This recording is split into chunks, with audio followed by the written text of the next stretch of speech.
మన వారాహి సిల్వర్ జ్యువెలరీలో అద్భుతమైన ఆఫర్స్ పొందండి మరియు కార్ గెలుచుకునే గొప్ప అవకాశం. అమెరికాకు బిగ్ వార్నింగ్ ఇచ్చింది ఇరాన్. ఏప్రిల్ 1 నుంచి అమెరికాలోని ప్రధాన టెక్ సంస్థలైనటువంటి పారిశ్రామిక కంపెనీలను లక్ష్యంగా చేసుకుంటామని కూడా ఇరాన్ వార్నింగ్ ఇస్తుంది. మైక్రోసాఫ్ట్, గూగుల్, యాపిల్, ఇంటెల్తో పాటుగా ఐబిఎం, టెస్లా, బోయింగ్తో సహా 18 కంపెనీలే లక్ష్యమంటూ కూడా ఇరాన్ ప్రకటించింది. అయితే ప్రాణాలు దక్కించుకోవాలంటే సంస్థ ఉద్యోగులు పారిపోండంటూ కూడా హెచ్చరించింది. యుద్ధాన్ని ఆపుదామని ట్రంప్ చెప్పినటువంటి లెక్క అసలు కనీసం పట్టించుకోవడం లేదు ఇరాన్. తాజాగా జరిగినటువంటి ట్రంప్ వ్యాఖ్యలు ఏదైతే ఉన్నాయో, సో యుద్ధాన్ని మేము ఆపేస్తాం, 1-2 వారాల్లో మాత్రం యుద్ధం తగ్గేటువంటి పరిస్థితులు కనబడుతున్నాయి అనేది మాత్రం ట్రంప్ చెప్పినటువంటి మాట. కానీ ట్రంప్ మాటను లెక్క చేసేటువంటి పరిస్థితుల్లో మాత్రం ఇరాన్ కనబడడం లేదు. యుద్ధాన్ని ఆపేందుకు అమెరికాతో ఇరాన్ ఒప్పందాన్ని కుదుర్చుకోవాలని కూడా హితో పలికింది అమెరికా. ఓవరాల్గా మాత్రం యుద్ధ క్షేత్రంలో మాత్రం సో పూర్తి స్థాయిలో బాహాబాహికి సిచ్యువేషన్స్ వరకు వెళ్తాయా? అమెరికా పూర్తి స్థాయిలో తమ యొక్క 3500 మంది సైన్యాన్ని కూడా ఇరాన్ సమీపంలో దింపినటువంటి పరిస్థితి కనబడుతుంది. సో ఇరాన్ పైన బాహాటకంగా దాడి చేయబోతున్నారా, హార్ముజ్ జలసంధి సహా కీలకమైనటువంటి ప్రాంతాలను స్వాధీనం చేసుకోబోతున్నారా అనేటువంటి ఊహాగానాలు వ్యక్తమైన తరుణంలో ట్రంప్ తాజాగా చేసినటువంటి వ్యాఖ్యలు మాత్రం కొంతవరకు ఉపశమనం కలిగించేటువంటి చర్యగా భావించిన సో ఇరాన్ మాత్రం ఎక్కడా తగ్గేటువంటి పరిస్థితిలో కనబడట్లేదు. ప్రధానంగా అమెరికా ఆర్థిక స్థావరాలే లక్ష్యంగా ఇరాన్ దాడులకు కూడా ప్లాన్ చేస్తున్నటువంటి పరిస్థితి. ఏప్రిల్ 1 నుంచి అంటే ఈ రోజు నుంచి అమెరికాలోని ప్రధానమైనటువంటి టెక్ సంస్థలు మరియు పారిశ్రామిక కంపెనీలనే లక్ష్యంగా చేసుకుంటామని కూడా ఇరాన్ వార్నింగ్ ఇస్తున్న పరిస్థితులు కనబడుతున్నాయి. సో అమెరికాలో కీలకంగా ఉన్నటువంటి మైక్రోసాఫ్ట్తో పాటుగా Google, Apple, Intel, IBM, Tesla, Boeing సహా 18 కంపెనీలే లక్ష్యంగా టార్గెట్ చేస్తున్నట్లుగా కూడా ఇరాన్కు చెందినటువంటి ఐఆర్జీసీ కూడా క్లియర్ కట్గా చెప్పినటువంటి పరిస్థితులు కనబడుతున్నాయి. ఓవరాల్గా మాత్రం ప్రాణాలు దక్కించుకోవాలంటే సంస్థ ఉద్యోగులు పారిపోండి అంటూ కూడా హెచ్చరిస్తున్నటువంటి పరిస్థితి. సో యుద్ధం ఇప్పట్లో తగ్గేలా కనబడట్లేదా? ట్రంప్ చేసినటువంటి వ్యాఖ్యలను బేఖాతరు చేస్తున్నటువంటి ఇరాన్ నెక్స్ట్ స్టెప్ ఎలా ఉండబోతుంది అనేది మాత్రం కొంతవరకు ఉత్కంఠగా మారింది. ఇక ఇదే అంశంపై మరింత సమాచారం మా ప్రతినిధి సత్య లైవ్లో అందిస్తారు. సత్య చెప్పండి, ఓవరాల్గా మాత్రం అమెరికా కొంతవరకు తలొగ్గిన ఇరాన్ తగ్గేటువంటి పరిస్థితులు కనబడట్లేదు. అమెరికాకు సంబంధించినటువంటి ఆర్థిక స్థావరాల లక్ష్యంగా దాడులు కూడా ప్లాన్ చేస్తున్నటువంటి పరిస్థితి, హెచ్చరించినటువంటి సిచ్యువేషన్ కూడా మనం చూస్తున్నాం. పూర్తి డీటెయిల్స్ ఏంటి? ప్రధానంగా ఇరాన్కు సంబంధించినటువంటి సమాచారం, అలాగే ఇరాన్ కీలక నేతలు హతమైన తరుణంలో ప్రస్తుతం నిన్న మొన్న జరిగినటువంటి ఇరాన్ రాజధాని అయినటువంటి టెహరాన్ కావచ్చు, ఇస్ఫహాన్ కావచ్చు, ఇస్ఫహాన్లో పెద్ద ఎత్తున ఇక్కడ స్థావరాలను ఎలా గుర్తించారు, ఇక్కడ ఇరాన్కు సంబంధించినటువంటి ఆయుధాలు, ఇరాన్కు సంబంధించినటువంటి యుద్ధానికి సంబంధించినటువంటి సామాగ్రి, యుద్ధ సామాగ్రి అంతా అక్కడ ఇస్ఫహాన్లోనే ఉన్నాయని ఎలా తెలిసింది, ఇవన్నీ కూడా మరి ఆలోచన చేసుకున్నటువంటి ఇరాన్ ఇప్పుడు ఇంకొకటి ఏదైతే గతంలో ఖమేనీకి సంబంధించి మరణం, ముస్తఫా ఖమేనీ మరణానికి సంబంధించి కూడా సో ఇప్పుడు ప్రస్తుతం అమెరికా దిగ్గజ టెక్కీస్ అయినటువంటి దిగ్గజ సాఫ్ట్వేర్లు కంపెనీలు అయినటువంటి 18 కంపెనీలకు ఇరాన్ మరి వార్నింగ్ ఇచ్చింది. సో ఇరాన్ సంయుక్తంగా ఇజ్రాయిల్ అలాగే అమెరికా సంయుక్తంగా నిర్వహిస్తున్నటువంటి ఈ యుద్ధానికి అమెరికా టెక్కీ కంపెనీలు అయినటువంటి ఈ 18 కంపెనీలు కూడా వాళ్ళకు సహాయం చేస్తూ ఉన్నారు. మొత్తం ఏఐని వాడుకొని మా స్థావరాలు కావచ్చు, మా నాయకులు ఎక్కడ ఉంటున్నారు, ఇది ఏంటి అనేది మొత్తం కూడా డాటా మొత్తం అమెరికాకు, ఇజ్రాయిల్కు చేరవేస్తున్నారు. సో అందుకు మేము దీనికి ప్రతి చర్యగా మేము ఈ చర్య చేపట్టబోతున్నాము అనేది ఇక్కడ వీళ్ళు స్పష్టంగా మరి వార్నింగ్ ఇచ్చిన పరిస్థితి అయితే కనబడుతూ ఉంది.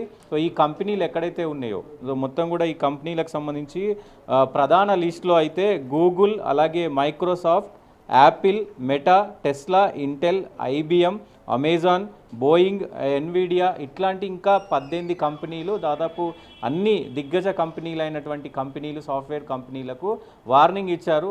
ఈ కంపెనీలు ఎక్కడైతే ఉన్నాయో ఆ కంపెనీల వ్యవధిలో 2-3 కిలోమీటర్ల లోపు ఎవ్వరు కూడా ఉండొద్దు. ఏ క్షణంలోనైనా బాంబులు పడే అవకాశం ఉంది, డ్రోన్లు అక్కడ విరుచుకుపడే అవకాశం ఉంది. ఖచ్చితంగా మీ ప్రాణాలు కాపాడుకోవాలంటే మరి మీరు అక్కడి నుంచి వెళ్ళిపోవాలి, మీ ప్రాణాలు కాపాడుకోండి అంటూ కూడా ఇప్పటికే వార్నింగ్ ఇచ్చిన పరిస్థితి అయితే కనబడుతోంది.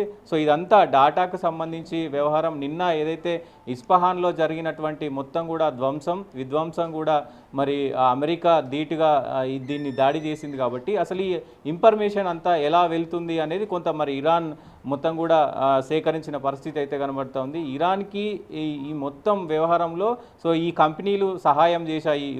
యుద్ధానికి మొత్తం కూడా ఏఐ ఇంటెలిజెన్స్ని వాడుకొని మొత్తం కూడా ఈ ప్రక్రియ అనేది చేస్తూ ఉంది అని చెప్పేసి సో ఇరాన్ ఇప్పుడైతే దిగ్గజ కంపెనీలు అయినటువంటి అన్ని కంపెనీలకు కూడా మరి వార్నింగ్ ఇచ్చిన పరిస్థితి ఉంది. అమెరికాకు నేరుగా వార్నింగ్ ఇచ్చారు, అమెరికా కంపెనీలకు నేరుగా వార్నింగ్ ఇచ్చిన పరిస్థితి ఉంది. దాంతోపాటు ఇస్లామిక్ ఏదైతే కంట్రీస్ ఉన్నాయో సో ఈ గల్ఫ్ కంట్రీస్లకు కూడా గల్ఫ్ కంట్రీస్లో ఉన్నటువంటి దిగ్గజ టెక్కీస్లకు కూడా ఈ మొత్తం 18 కంపెనీలు ఎక్కడెక్కడ ఉన్నాయో గల్ఫ్ కంట్రీస్ కావచ్చు, అమెరికా కావచ్చు, ఇజ్రాయెల్ కావచ్చు, ఈ దేశాలన్నిటిలో కూడా ఎక్కడున్నా సరే ఈ కంపెనీల పైన మేము ఖచ్చితంగా దాడి చేస్తాము. మీ ప్రాణాలు నిజంగా రక్షించుకోవాలనుకుంటే దాదాపు 2-3 ఒకవేళ అంటే ఇరాన్ పూర్తి స్థాయిలో హెచ్చరించినటువంటి నేపథ్యంలో ఇప్పటికే అమెరికా కూడా చెప్పడం జరిగింది 1-2 వారాల్లో యుద్ధం ఆటోమేటిక్గా ముగిసిపోతుంది అనేటువంటి అంశం. సో అమెరికా నెక్స్ట్ స్టెప్ ఏ విధంగా ఉండేటువంటి ఛాన్సెస్ ఉన్నాయి? చర్చల వైపు అడుగులు వేసే పరిస్థితి ఉంటుందా? డెఫినెట్గా అంటే ట్రంప్ చేసినటువంటి ప్రకటన దాదాపు 10 రోజుల పాటు మేము యుద్ధాన్ని ఆపేస్తున్నామని చెప్పేసి యుద్ధంలో మరి నిన్న చేసినటువంటి ఇరాన్ పైన దాడి ఏదైతే చేశారో అమెరికా నేరుగా నిన్న ఇస్ఫహాన్ పైన దాడి చేసింది. పెద్ద ఎత్తున వాళ్ళకి సంబంధించినటువంటి యుద్ధ ఆయుధాలు కూడా మొత్తం కూడా ధ్వంసమైన పరిస్థితి కనబడుతుంది. అక్కడే పెద్ద ఎత్తున అణువాయుధాలకు సంబంధించినటువంటి వ్యవస్థ కూడా ఉంది అని తెలుస్తూ ఉంది. సో ఈ నేపథ్యంలోనే ఇరాన్ కూడా ఇటు రిటర్న్ అటాక్ చేస్తూ ఉంది. దానికి సంబంధించి ట్రంప్ కూడా ఈ ఇరాన్ ఏదైతే ఇప్పుడు ఈ టెక్కీ కంపెనీలకు సంబంధించి సాఫ్ట్వేర్ కంపెనీలకు సంబంధించి కూడా ఏదైతే వార్నింగ్ ఇచ్చిందో ఆ వార్నింగ్ కూడా ఆయన స్థాయిలో మరి ఆయన వార్నింగ్ను ఇచ్చిన పరిస్థితి ఉంది. సో వాళ్ళు ఎట్లా మమ్మల్ని మా కంపెనీలను కొడతారు, బీబీ గన్స్ అంటే ఏదైతే చిన్నపాటి ఎయిర్ గన్స్ ఉంటాయి, చిన్నపిల్లలు ఆడుకునేటువంటి ఎయిర్ గన్స్ ఏవైతే ఉంటాయో ఆ గన్స్ తోటి మమ్మల్ని దాడి చేస్తారా అంటూ కూడా కొంత హేళన భావంతో కూడా ఆయన మరి దీనిపైన స్పందించారు. దాంతోపాటు ఇరాన్ దగ్గర 90% మొత్తం కూడా ఇక యుద్ధానికి సంబంధించినటువంటి ఆయుధాలు కానీ యుద్ధానికి సంబంధించినటువంటి వ్యవస్థ కానీ లేదు. సో మాతోటి చర్చలు తప్ప వేరే ఏది కూడా అంటే వేరే అవకాశమే లేదు ఇరాన్ మరి ఏం చేసినా కానీ మాతో చర్చలు చేస్తే మరి ఆ దేశం మ్యాప్లో ఉంటుంది, లేదు అంటే మ్యాప్లో లేకుండా చేస్తామంటూ కూడా ఇప్పటికే ట్రంప్ ప్రకటిస్తున్న పరిస్థితి కనబడుతోంది. ఇవన్నీ కూడా మరి చూడాలి ఈ 2-3 వారాల్లో నిజంగా మరి ట్రంప్ అన్నట్టు అటు ఒకవైపు యుద్ధం ముగుస్తుంది అంటూనే మరి అమెరికా నేరుగా ఇరాన్ పైన యుద్ధం చేస్తుంది కాబట్టి మరి ఎట్లా ఉండబోతుంది, ఇరాన్ నిజంగానే ఈ దాడిని చేయబోతుందా అనేది కూడా చూడాల్సిన అవసరం అయితే ఉంటుంది. ఏదేమైనప్పటికీ ఈ టెక్ కంపెనీలకు సంబంధించి ఒకవేళ దాడి అమెరికా మీద కూడా తీవ్ర ప్రభావం పడుతుంది అనుకోవచ్చా? ఎందుకంటే నో కింగ్స్ మూవ్మెంట్ తో అమెరికా ఇప్పటికే సో అంతర్పరమైనటువంటి సమస్యలతో అల్లాడుతుంది. రెండోది పూర్తి స్థాయిలో ఇజ్రాయెల్ ఒత్తిడితో యుద్ధం చేస్తున్నట్లుగా సో కొన్ని సందర్భాల్లో వాదన వినబడుతుంది. తాజాగా జరిగినటువంటి కొన్ని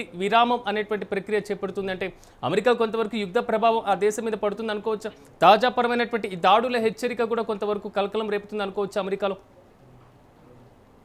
డెఫినెట్గా అమెరికా ఆదాయం మొత్తం ఆర్థిక వ్యవస్థ అంతా కూడా ఈ దిగ్గజ టెక్కీ కంపెనీల నుంచిగా ఎక్కువగా వస్తుంది కాబట్టి అమెరికా అంటే మరి సాఫ్ట్వేర్స్ కంపెనీలకి పెట్టింది పేరుగా ఉంటుంది. సో ఇక్కడ నుంచి అన్ని దేశాల నుంచి కూడా అక్కడికి పోయి సాఫ్ట్వేర్ కంపెనీలలో జాబ్ చేస్తారు కాబట్టి సో ఈ కంపెనీలు కనుక ఒకవేళ నిజంగా మరి ఇరాన్ కనుక దాడి చేస్తే కనుక అమెరికా తీవ్రంగా నష్టపోయే అవకాశం ఉంది. సో చూడాలి దీనికి సంబంధించి మరి ట్రంప్ ఎలా దీన్ని తిప్పికొడతారు, ట్రంప్ మరి దీన్ని ఎదుర్కొనే ప్రయత్నం చేస్తారా?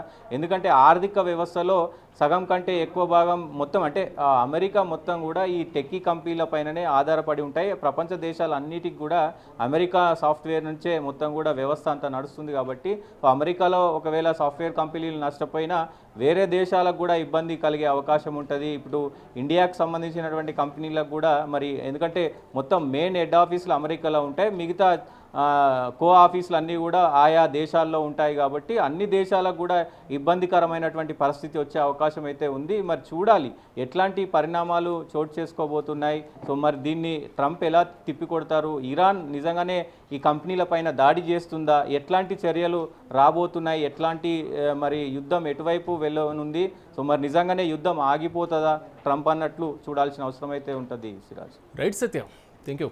మొత్తం మీద మాత్రం అమెరికాకు బిగ్ వార్నింగ్ ఇచ్చింది ఇరాన్. ఏప్రిల్ 1 నుంచి అమెరికాలోని ప్రధాన టెక్ సంస్థలు మరియు పారిశ్రామిక కంపెనీలే లక్ష్యంగా చేసుకుంటామని కూడా ఇరాన్ వార్నింగ్ ఇచ్చిన పరిస్థితి కనబడుతుంది. ప్రధానంగా మైక్రోసాఫ్ట్తో పాటుగా Google, Apple, Intel, IBM, Tesla, Boeing సహా 18 కంపెనీలే టార్గెట్గా చేసుకున్నామని కూడా ఇరాన్ ప్రకటించింది. ఆల్మోస్ట్ ప్రాణాలు దక్కించుకోవాలంటే సంస్థ ఉద్యోగులు పారిపోండి, సో కంపెనీ కార్యాలయం నుంచి 1-2 కిలోమీటర్ల వరకు ఎవరు ఉండొద్దంటూ కూడా హెచ్చరించినటువంటి పరిస్థితులు మనం చూస్తున్నాం. కానీ యుద్ధాన్ని ఆపుతామని ట్రంప్ చెప్పినటువంటి మాటలు ఏదైతే ఉందో ఆ మాటల్ని కనీసం లెక్క చేయడం లేదు ఇరాన్. యుద్ధాన్ని ఆపేందుకు అమెరికాతో ఇరాన్ ఒప్పందాన్ని కుదుర్చుకోవాలంటూ కూడా హితో పలుకుతుంది అమెరికా. ఓవరాల్గా ట్రంప్ తలొగ్గేటువంటి పరిస్థితులు కనబడతాయా? ఆర్థిక స్థావరాలు, పారిశ్రామిక సంస్థలే లక్ష్యంగా ఇరాన్ దాడులు చేసేటువంటి అవకాశం ఉంటుంది. ఇప్పటికీ ఇరాన్ దగ్గర ఉన్నటువంటి ఏదైతే రక్షణ వ్యవస్థ ఉందో 90% వరకు మేము ధ్వంసం చేసేసాం అనేటువంటి అమెరికా చేసినటువంటి స్టేట్మెంట్ ఈ విధంగా ఉంటే మరి ఏ రక్షణ వ్యవస్థని యూజ్ చేసుకొని ఇరాన్ అంత దూరంలో ఉన్నటువంటి అమెరికా పైన దాడికి తెగబడబోతుంది? ఇది కేవలం ఒక హెచ్చరిక మాత్రమేనా, లేదా అమెరికాని ఇరకాటంలో పెట్టేటువంటి అంశంగా పరిగణించేటువంటి అవకాశం ఏమైనా కనబడుతుందా? సో అమెరికాలో ఉన్నటువంటి ఐటీ కంపెనీలు ఆర్థిక వ్యవస్థల్లో కొంతవరకు భయాందోళన సృష్టించాలనేటువంటిది ఇరాన్ వ్యూహంగా కనబడుతుందా అనేటువంటి వాదనలు కూడా బలంగా వినబడుతున్నాయి. ఓవరాల్గా మాత్రం ట్రంప్కు మరి ముఖ్యంగా అమెరికాకు భారీ వార్నింగ్ ఇచ్చిందని చెప్పుకోవాలి ఇరాన్.